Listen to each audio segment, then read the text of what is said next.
Right, are we ready? Yeah! It's now time for the Team High School Show on ESPN Radio 1017 The Team.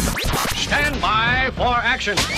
The Team is your home for the best coverage of high school sports anywhere. Here to bring you the show is Gary Herron. He's sexy, sassy, and full of spunk. Right here on ESPN Radio 1017 The Team, the flagship station for APS Athletics.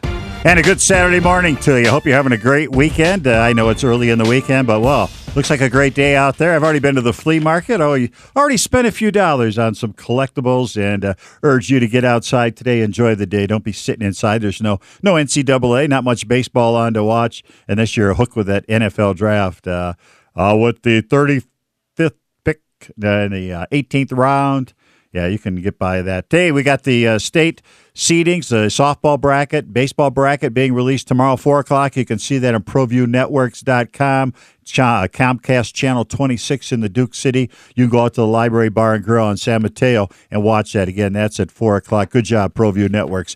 And now let's talk a little sports on the Team High School Show with the guy we talk to every Saturday, the guru for high school football, but he knows some other sports too. Got a kid playing Little League. His name is Kyle Henderson. Good morning, Kyle. Hey, good morning, Gary. You're right. Selection Sunday is quickly approaching, and it'll be interesting to see where some of these teams shake out in the bracket. Which teams are you concerned that can go up or down different than where you think? I mean, I think most people said Rio Rancho's number one. They lost last night to at Cleveland, I should mention, without their head coach Ron Murphy on board. It's only the second 6A team that's beaten the Rams this year. El Dorado's the other. They also lost a couple games down in Texas at the El Paso tournament, and they lost to 5A Artesia. But do you think the Rams will be number one or number two, or what's your thought? Yeah, I mean, first of all, I'd like to go over the seeding process for, the criteria which the NMA determines the brackets. And there's 5 components, actually 6. But number 1 is finish in district play. Number 2 is head-to-head. 3 is wins against district champions regardless of class. 4 is overall record. 5 is the Freeman rankings. 6 is member school input, a.k.a. what the coaches send into the NMA. So, when you look at the tournament bracket and you look at some of these teams' resumes, I think the Rio Rancho Rams have a clear-cut number 1 overall. And I think, what they've done over the course of the year, winning more than 20 games, is very notable. Ron Murphy's done a great job. And what I like about this team is they don't have a lot of, high-profile names. Of course, they have Goldsmith and some other guys that are of note. But Rio Rancho, their resume, I think, puts them at the number 1 spot. I know they did lose last night, but that's how baseball is. Number 2, I like the Carlsbad Cavemen. They have 19 wins on the season, and they're led by a big left-handed pitcher by the name of Trevor Rogers. And then at the number 3 spot, I like Rio Grande. I think that's Orlando Griego's done a great job with the Ravens. A lot of people haven't talked about them this year, but they've won 17 games. They're a district champ, and they have a marquee win over the La Cueva Bears, who I think will be at 4.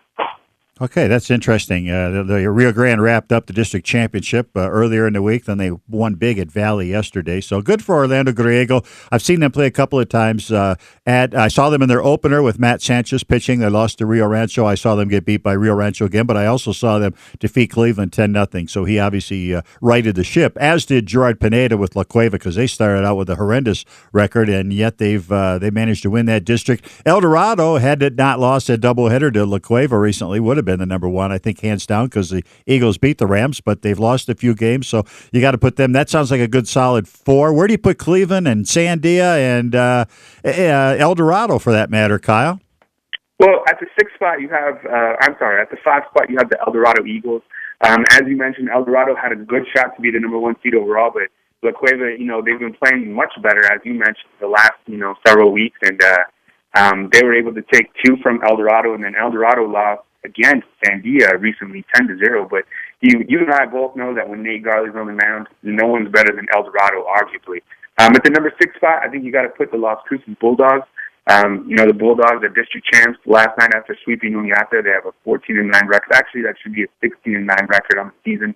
The number 7 spot, I think you have the Cleveland Storm, and that's a dangerous team. Last night we saw them beat Rio Rancho, and I think Coach Schomburger has a great team that has a lot of unknown talent, and those 7 teams are pretty dangerous in the tournament.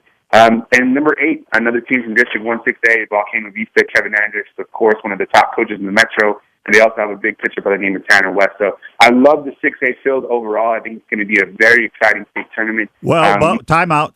Do you discount Volcano Vista because Tanner West got hurt, or you just put him in because of their volume, what they've done this season? Because I'm sure he won't be back for that. Last week, Kevin Anders said he'd be out a minimum of 2 weeks. He was hopeful of getting him probably for the quarterfinals, but obviously they did it with a lot more than just Tanner West.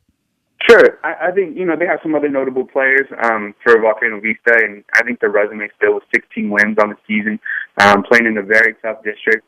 I think they're going to get that number 8 spot, and they do have a head-to-head win over the Sandia Matadors, who I have at time. So when you look at the seeding process, one thing that definitely helps is those head-to-head wins, and a lot of these 6A teams have played each other this year. So, if you really study it and you really go through the teams, and we have a fantastic breakdown on NRPrep.com today, listing every single team, not only in 6A, but all the way down to 2A, 1A. So we can talk about 6A, or if you want to talk about 2A, 1A, I could tell you about the Floyd Broncos, who are 17-3 on the year. I'd rather you go back to 6A baseball, and if you got 9 through 16 there too. Okay. We'll continue with the 6A 9 through 16. So you got the Sandia Matadors. I think they're a very good team, and I think they have something to play for, obviously, with the head coach going through, some off-the-field issues, and I think they're going to rally around him. And Sandia is always a dangerous team. They have so many top-tier players. Drew Gillespie, one of the top players in the metro area. At the number 10 spot, I like the Hobbs Eagles. Last night they split with the Carlsbad Cavemen. They got some very good talent. Last year, they made it exciting. Hobbs is a team that not a lot of people get to see, but they have a pitcher by the name of Isaiah Tovar, who is very dangerous on the mound, and they have a shortstop by the name of Devin Beard, who I really like. At the number 11 spot, you got the Mayfield Trojans, 12-11, just one game over 500. I've kind of been somewhat disappointed with Mayfield this year. I thought coming into the season they had some players like Ethan Alvarado and Gabe Castillo, who's committed to New Mexico State, and I thought they'd be a little bit better, but have them at the number 11 spot. Number 12, you have Cibola Cougars. And I think they're a dangerous team considering their pitching depth, right? I mean, you have Benson Lewis, who's committed to New Mexico, and they have another guy who's Christian Peary pitches well. There you go. Yeah. Exactly, yeah. And they played in a very Mikey tough Cederman. Yeah, and on the season, they have some good wins. I mean, they beat La Cueva. They even beat Carlsbad, who I have projected as the number 2 spot. Here's the irony of to interject by the host. I've seen Cibola play 4 times this year, twice against Rio Rancho, twice against Cleveland. In every game, they had the lead by the 4th or 5th inning. In every game, they coughed up the lead, including giving up a touchdown, a 7-run 8th inning to visiting Cleveland last Tuesday. So Cibola, boy, if they only played 5-inning games, they might be undefeated. But you got to hang on for all 7. And they went through 3 pitchers just in the 8th inning the other day against the Storm, or maybe it was 3 in the 7th inning. But boy, they had the lead. They were looking good and just couldn't hold on. But yeah, I've been impressed by Cibola, but there's that asterisk fold down the stretch. Sure. Finishing off with the top 16, we're at number 13 right now. I like the Deming Wildcats, and the Deming Wildcats have a pitcher by the name of John C. Urea, Urea, and he actually beat Eldorado last year on the mound in the first round when Eldorado and Deming played it. Deming, I mean, they got some talent. And as I mentioned, I'm not just saying every single team is good this year, but I think the parity overall with these pitching matchups is going to provide a fantastic high school baseball bracket. And I like Deming at the number 13 spot. At number 14, you have Alamogordo, led by Alex Ramirez. Alex Ramirez, one game against, I believe it was against Cibola. He hit 3 home runs in a single game this year. He's also one of the top football players in the state of New Mexico. Rounding out 15 and 16, you have Atrisco Heritage at 15. And then, surprisingly, at the number 16 spot, I have the Clovis Wildcats. And, they haven't fared as well as we saw them at the South Pointers, but as we did see them, they have some great pitchers. And I'm really surprised that they came in 4th in that district. But I would love to see Rio Rancho and Clovis playing that first-round game state tournament. I think that would be wonderful. And speaking of the first round, for all intents and purposes, as Dave Bliss used to say, it's a best 2 out of 3 first round, and then the winners of the first round advance to quarterfinals next week at Santa Ana Star Field in 6A. And what most teams have is a 6 or 7 o'clock game Friday, and then a doubleheader with obviously the second game only if necessary, starting Saturday at 10 or 11. But check your local listings. Anything? Well, I'll tell you what. Let's talk a little 5A, 4A baseball because we've got some teams in the metro area. And then a quick word about softball. We only have about a minute here, Kyle, so your take on those.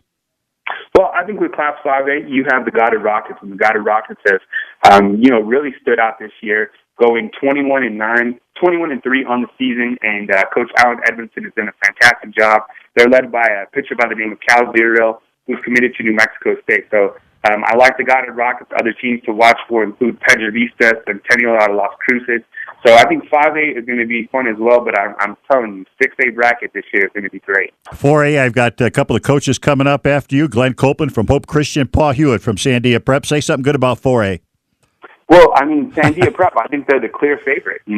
What they've done this year on the season, going 20-4 in the coach Paul Hewitt, they're certainly dangerous. I think they're one of the top 5 teams in the state. And then with Hope Christian, I think they could be at the 2 or 3. Joe Stanley yesterday hit 2 home runs in a single game. He's up to 10 home runs on the season, leading the state of New Mexico. Nate Garley in second with 7 home runs. Wow.